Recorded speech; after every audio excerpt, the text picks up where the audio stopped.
তুমি তো জানোই তোমাকে যেদিন থেকে বিয়ে করছি সেদিন থেকে আমার কোনো কিছুর অভাব নেই, খামতিও নেই, শুধু একটা জায়গায় খামতি, জানো? কি বলো? তুমি যখন যা চাইছো আমি তখন তোমাকে তাই দিই নাই? আমি কি হ্যাঁ, বলবো আমাকে বলো। তুমি বাড়ি গাড়ি টাকা পয়সা সবকিছুই আমায় দিছো, কিন্তু একটা নারীর জীবনে যেটা সব থেকে বেশি প্রয়োজন সেটা তুমি আমাকে দিতে পারো না। এটা তুমি কথা বললে, তুমি যখন যেটা চাইছো আমি তখন তোমার সেটাই দিছি, দিই নাই? হ্যাঁ দিছো, ঠিক আছে। এখন তোমার কি লাগবে সেটা আমার বলো, আমি এনে দিতেছি। দোকান থেকে এনে দিব না বাজার থেকে এনে দিব, বলো। আমার যা প্রয়োজন তা শুধু তুমি দিতে পারো, না দোকান থেকে না বাজার থেকে, মানে এটা। এই যে সালমান, এ উঠো। কি হয়েছে কও? বিয়ে থাওয়া নাই, বউ সার বলে চিন্তা নাই, কিছু নাই, খালি ঘুম পাড়া আর ঘুম পাড়া। ও সালফাল থাকলে তো হলো লাগা নেই, ঘুমটা আসলো না নাকি? হ্যাঁ, কি হয়েছে কোন ভাবি? কি আর হবি, কিন্তু আমি বুঝি না। আচ্ছা তুমি বিয়ে করো না কে? বিয়ে করি না, আমি বিয়ে শাদী করে কি করবো? নিজে খাইতে পারতেছি না, আর বিয়ে শাদী করে বই খাবে কি?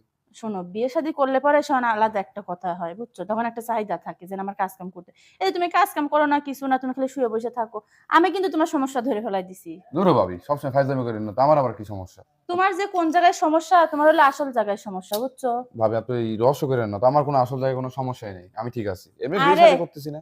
আমি জানি চোখে, তোমার হলো ওই জায়গায় সমস্যা, এই জন্য তুমি বিয়ে শাদী করতেছো না। ওই জায়গায় সমস্যা? হুম। আমাকে কিন্তু আপনি বাধ্য করেন না। কি বাধ্য করব? আপনি বলতেছেন ওই জায়গায় সমস্যা, আপনি কি দেখছেন ওই জায়গায় সমস্যা?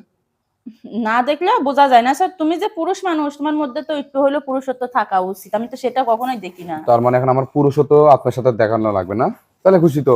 না আমি সেটা বলি না, আমি বলছি তুমি বিয়ে করে আনলেই তো বোঝা যাবে, তাই না? বুঝছি বুঝছি, তুমি কি বলতে চাচ্ছ সেটা আমি ভালো করে বুঝছি, এত নাটক না করে আমি সুন্দর করে বললে তো হয়। তো তাহলে পুরুষত্বর পরীক্ষাটা দিয়েই দাও। আচ্ছা, ওদিকে দরজা আটকানো আছে। হুম। আচ্ছা তাহলে এদিকে আসো। আপনার ঝাড়ের বাঁশ কি সুন্দর, এরকমের মোটা, এত বড় বড়। আর আমার ঝাড়ের বাঁশ একবার এরকম চিকন চিকন, আবার বেশি বড়ও লাই, এদ্দুর এদ্দুর। তো আপনার ঝাড়ে কি সার বিষ দেন? আরে ভাবি কি কোন, আমার ঝাড়ের পাশে মোটা মোটা আবার লম্বা লম্বা, হুম। আপনার পছন্দ হয়েছে?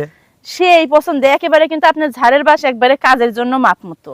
ভাবি আমার ঝাড়ে যে ওষুধ দিই আপনি যদি এই থ্রি নেন হুম। তাহলে আপনার আর কোনো সময় ইয়া হবে না। আরে নেওয়ার জন্যই তো আসলাম, যে আপনার ঝাড়ের বাঁশ এত এত মোটা, একটু জানলে পরে। আচ্ছা তাহলে চলেন আমি কি ওষুধ দিই দেখালি আসি আপনাকে, হ্যাঁ? আসেন আসেন আসেন আমার সাথে আসেন। তোরা ডাকছি কখন, আর এই তোর আসার সময় হইলো? ম্যাডাম বাইরে কাজ ছিল তো, জন্য আসতে পারিনি। আচ্ছা যাই হোক, বাইরে কাজ শেষ হয়েছে? হ্যাঁ বাইরে কাজ শেষ। আচ্ছা তাহলে আমার মাথাটা প্রচন্ড ব্যথা করতেছে, আমি একটু শুই, তোর মাথাটা টিপা দে। একটা কথা কইলেন। আচ্ছা শোন।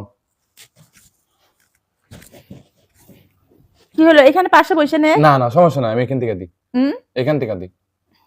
ওইখান থেকে শুধু মাথা টিপতে বলছো তো, নাকি মাথায় টিপা লাগবে, অন্য কিছু টিপা যায় না? অন্য আবার কি টিপো? টিপা, আচ্ছা টিপার মতো কত কিছু আছে। এখন হইছে? হুম। মাথা টিপলে হয়তো মাথা ব্যথা কমবে, কিন্তু মনের ব্যথা কি দিয়ে কমবে যদি মনের ওষুধ না দেওয়া যায়? ম্যাডাম মনের ওষুধ তো আসলে এটা কোনো জায়গায় পাওয়া যায় না, বুঝছেন? কি করে পাওয়া যায় কোন তো? তুই চাইলেই আমারে দিতে পারিস, তোর কাছে আছে।